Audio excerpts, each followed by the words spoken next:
আসসালামু আলাইকুম, hello everyone, back to my new blog. আজকে হাজির হয়ে গেলাম একটা নতুন ভিডিও নিয়ে। তো আজকে আমি রান্না করব হচ্ছে মিষ্টি কুমড়া এবং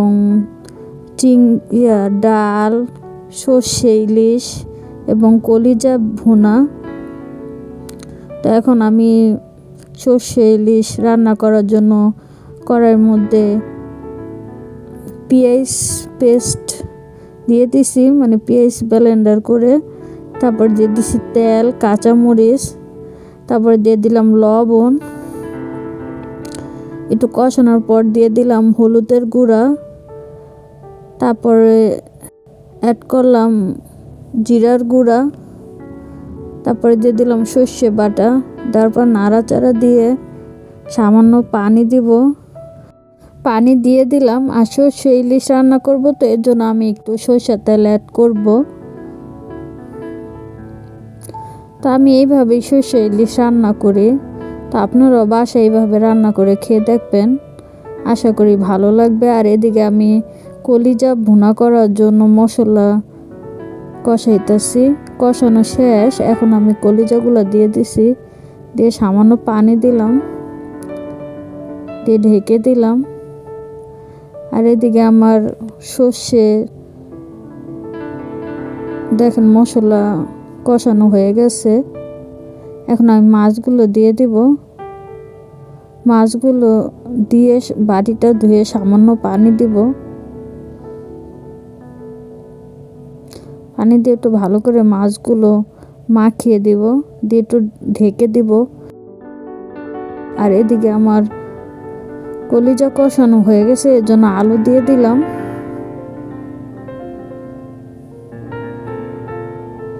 তো আমি সামান্য পানি দিয়ে ঢেকে দিব। তো আমার সর্ষে ইলিশ প্রায় শেষ পর্যায়ে। এখন আমি ধনিয়া পাতা দিয়ে 5 মিনিট রেখে নামিয়ে ফেলবো। তো এই দেখেন আমার সর্ষে ইলিশ হয়ে গেছে রান্না করা। আর এদিকে আমার কলিজাও প্রায় শেষ পর্যায়ে। এই পর্যায়ে এসে আমি কাঁচামরিচ দিয়ে দিলাম। তো দেখেন আমার কলিজা রান্না হয়ে গেছে।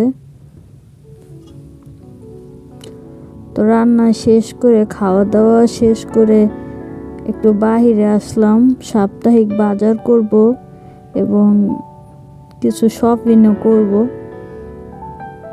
তো দেখেন এখানে ঈদ শুরু হয়ে গেছে, সবাই শপিং নিয়ে খুব ব্যস্ত, সবাই শপিং করতেছে, মানে ঈদের জমজমাট শুরু হয়ে গেছে। এত ভিড় সচরাচর থাকে না। দেখেন মলের সামনে কতটা ভিড়।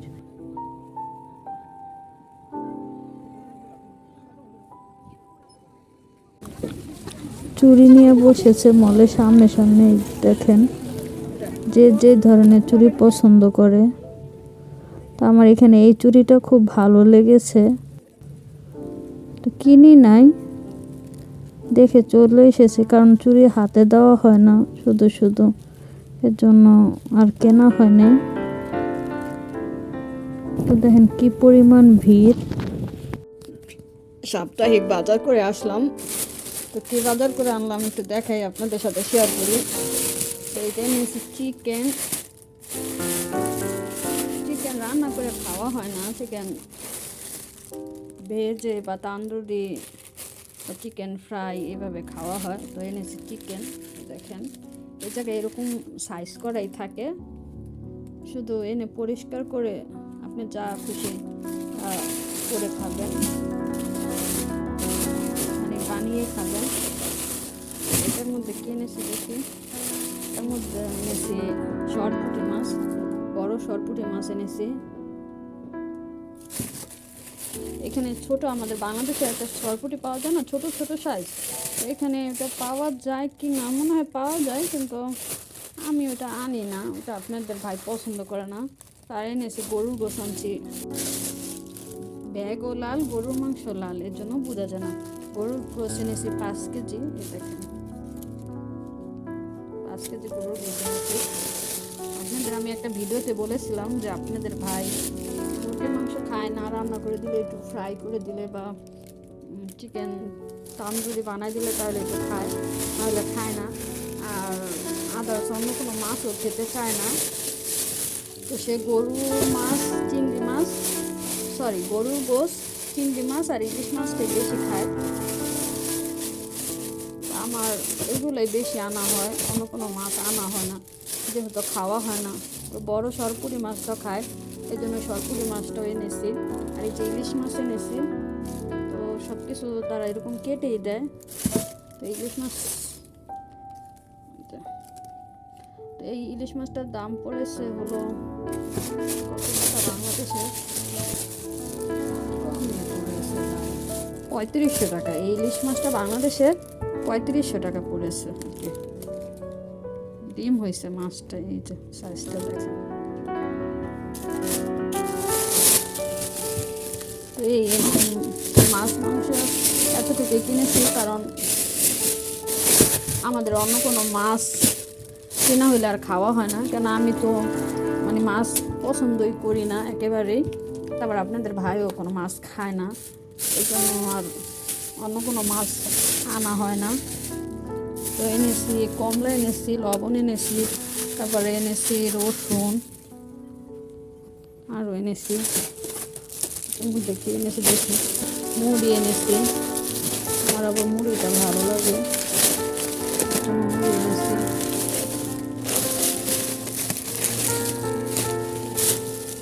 তারপরে এনেছি ডানো দুধ এনেছি একটা। তো আর এনেছি আদা পেস্ট। এখানে তো বাড়াবাড়ির ঝামেলা, ব্লেন্ডার ঝামেলা কেউ করে না, এরকম পেস্ট করা থাকে। আর একটা থাকে আপনার বরফের মতো, মানে আমরা যেমন হালুয়া বানাইলে যেমন পিস পিস করি ওরকম। তো ওইটা আমি আনি না, আমার কাছে মনে হয় যে ওইটা আসলে আদার থেকে বরফের অংশটাই বেশি থাকে, এর জন্য আমি এটা আনি। তো রসুনও আমি এরকম যেটা পেস্ট করা থাকে আমি ওইটাই আনি। আপনারা দেখবেন আমার ভিডিওতে আমি ব্যবহার করি। আর কি এনেছি, আর একটা সল্ট এনেছি, মানে লবণ। এই আজকে এই বাজার করেছি না। আর ফল এনেছি, আর একটু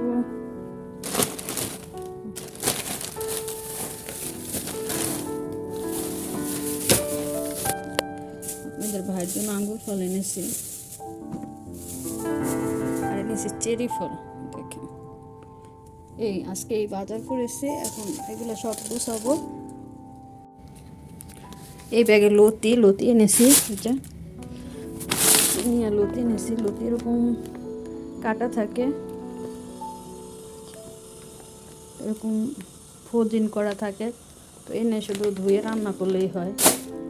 পাওয়া যায়, কাটা ছাড়াও পাওয়া যায়। তো কে এত ঝামেলা করে বলেন, এনে কেটে তারপর রান্না করা, ওইটা একটু বেশি হয়তো ভালো লাগে, কিন্তু এত ঝামেলা কে করে। এর জন্য আমি এইটাই নিয়ে আসি।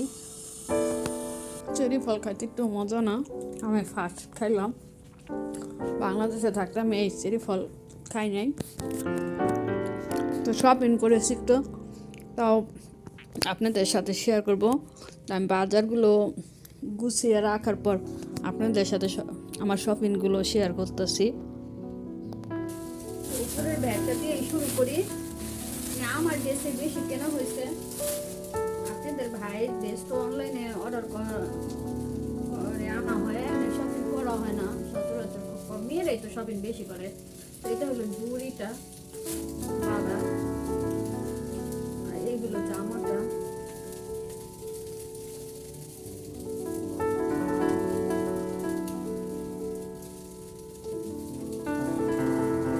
আপনারা সবাই কমেন্ট করে জানাবেন কালারটা কেমন হয়েছে এবং ড্রেসটা কেমন হয়েছে, আমাকে কেমন লাগবে।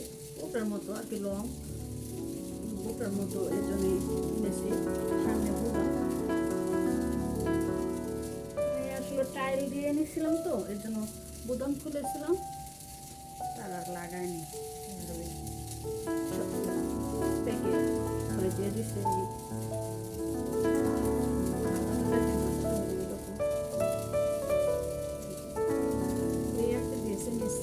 আমার জন্য। তারপরে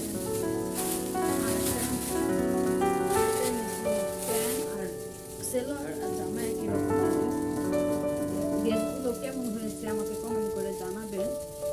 এই যে ওইটার সাথে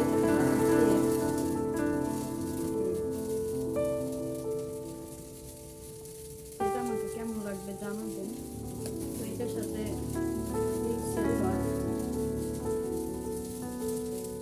সেলোয়ার এবং এরকম কাজ করা আছে। তো এটাও কেমন হয়েছে জানাবেন। বাংলাদেশ থেকে আমি যে এই পোশাকগুলো এনেছি এখন আমার শরীরে লাগে না, আমি মনে হয় মোটা হয়ে গেছি। এই জামাগুলো আমার শরীরে লাগে না। তারপরে এইটা দেখেন, এটার ভিতরে এই একটা জামা এনেছি কালোর মধ্যে। এই দেখেন এটার ডিজাইনটা হবে এরকম, আস্তে আস্তে নিচে গিয়ার। তো আমার ড্রেসগুলো কেমন হয়েছে জানাবেন। এটার হাতাটা হলো এই সিস্টেম, এখানে এলাস্টিক দেওয়া, আবার এখানে ফিতা আছে। তো এই একটা ড্রেস নিয়েছি, দুইটা। এই একটা ড্রেস নিয়েছি, এটা হলো আমার ঈদের জন্য নিয়েছি জামা। তো এইটাও কেমন হয়েছে জানাবেন। জামাটা একটু দেখাই, এখানে সব বানানোই পাওয়া যায়। জামাটা আমার ঈদের ড্রেসটা কেমন হয়েছে তাও কমেন্ট করে জানাবেন।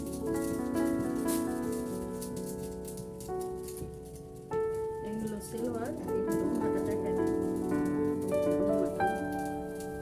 ওনাটা সুন্দর আছে।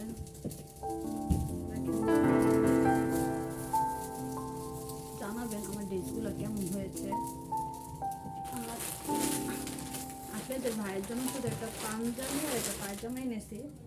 তো এগুলো পায়জামা আর এগুলো পাঞ্জাবি। তার পাঞ্জাবি আপনাদের ভাইয়ের জন্য এটা এনেছি, এই পাঞ্জাবিটা। তো পাঞ্জাবিটা হইলো আপনার এই যে চিকেন কাপড়ের, দেখেন। তবে সামনে দেখেন, বোতামগুলো দেখেন। এই পাঞ্জাবিটা কেনার পরে আমি এই জামাটা পরেছি যে তুমি এটা ঈদের দিন নামাজ পড়তে যাবা, আর আমি ঈদের দিন সকালে এটা বাসায় পরবো, এর জন্য কালো কালো ম্যাচিং করে কিনেছি। তো এই বাজার করলাম, শপিং করলাম, আজকে এইভাবেই দিনটা কাটাইলাম। আমার ভিডিওগুলো যদি আপনাদের ভালো লেগে থাকে অবশ্যই আমার চ্যানেলটিতে শেয়ার, লাইক এবং সাবস্ক্রাইব করে দিবেন, সবার কাছে অনুরোধ রইল। তো আজকে এই পর্যন্তই, সবাই ভালো থাকেন, আল্লাহ হাফেজ। আর আমাদের জন্য বেশি বেশি দোয়া করবেন, কেন বাপ মা সব কিছু ছেড়ে একা একা বিদেশে বাড়িতে